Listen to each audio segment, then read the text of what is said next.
Ladies and gentlemen and t-shirt logo designers, we're going to do part 7. We're going to print our t-shirt logo and we're going to iron it on. All right, so we talked about this earlier, but white shirts versus dark shirts. So if you're going to use a white shirt, you can get a light fabric transfer on Amazon or anywhere you want, at Joann's, Walmart.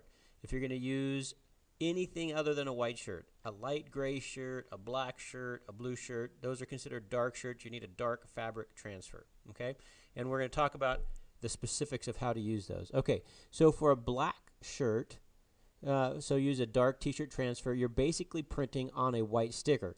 So if you let's say you were doing a Pac-Man logo for some reason and you put that on the black t-shirt, you're going to see the white sticker. So if you like that, great. Otherwise, you're going to need to do something like this. Let's take a look at what that's going to look like in Inkscape. All right, so in Inkscape, like I said, so if this is the piece of paper you print on, you're going to iron it onto the shirt and you're going to see all the white stuff. So you have a couple of options. So one would be to do a rounded rectangle, and you could cut close around the Pac-Man logo, and basically what that's going to do is if you zoom in, you can kind of see it. Let me see if I can zoom in. So if you can zoom in, I don't know if you can, if your resolution, you can kind of see it, but not bad. And if you, like I said, if you cut really nice and close around the Pac-Man, then it's going to be even better. So one option is to do a rounded rectangle. The other would be to do something like this, where you put your artwork inside a circle. And if notice, by the way, let me turn this thing on so you can see it. Notice, by the way, when I did it, I did a color, and I did the color of the t-shirt. And when I cut, I'm going to cut real close. I'm going to leave a little black, but make sure I don't cut into the yellow. And that's going to look kind of like that when you do it. Okay? So there's some options for a black t-shirt, so dark shirt. So now again, this would work with like a gray or blue. So if you're doing a gray or blue, then this outside color, you'd try to get it to match the color of the shirt. The shirt is as close as possible. Okay? All right, the next option is going to be a white shirt. So if you're going to use a light transfer, don't use a light transfer on a gray shirt or any other color shirt, because it's going to come out really faded, because you're basically printing on a clear sticker and kind of upside down. And so because it's clear and not a white background, it's going to come out really light on anything other than white. So on gray, it would look like this. On white, it's going to look like this. Let's take a look at Inkscape and kind of see what we're talking about. All right, so again, so if here is your gray shirt, and we try to print on there. Number one is going to do two things. Number one is going to be upside down, and number two, it's going to be really faded. All right. So what we want to do with this thing is we're going to have to flip it. So we're going to go Object. We're going to go to Flip Horizontal. No? Oh, it's locked. Ha ha ha. Got to unlock it. So we click on this thing. We're going to go Object, and we're going to go to Flip Horizontal. Okay.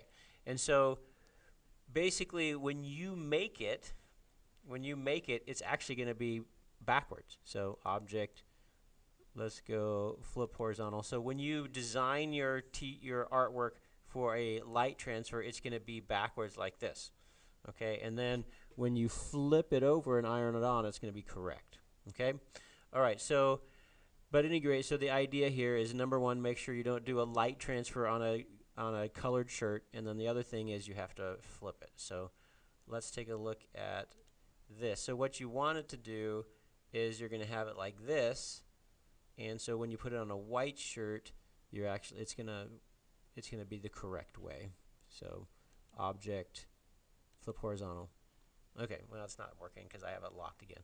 All right, so that's the idea of that. Let's go back to the spiel.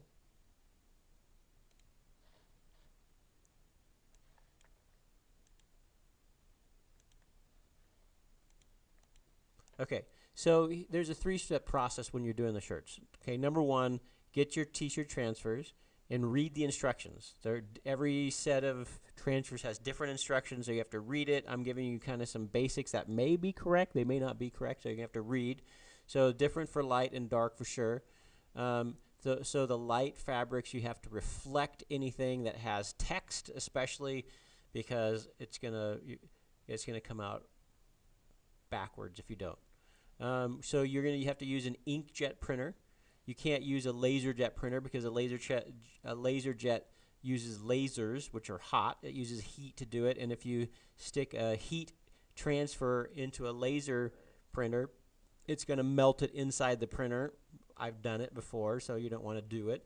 So a little home inkjet printer is going to be great. If you have an expensive laser jet printer, do not put a transfer through a laser jet. Okay, so then you're going to iron it on your shirt, read the instructions, and then you're going to rock it and wear it. Okay, so don't use a laser don't use a laser printer. Don't burn it with the iron. So if you use the iron too long on it, it's going to scorch it and it's going to look dark and bad. Read the instructions. Make sure that whenever you're using a t-shirt transfer, you read the instructions. So if you get a light or dark t-shirt transfer, make sure you read the instructions. And make sure you take your time and you're careful.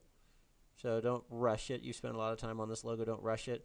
And finally, if you're doing like we talked about and doing like rounded rectangles, or you're doing circles and stuff, just be real careful with the scissors, okay?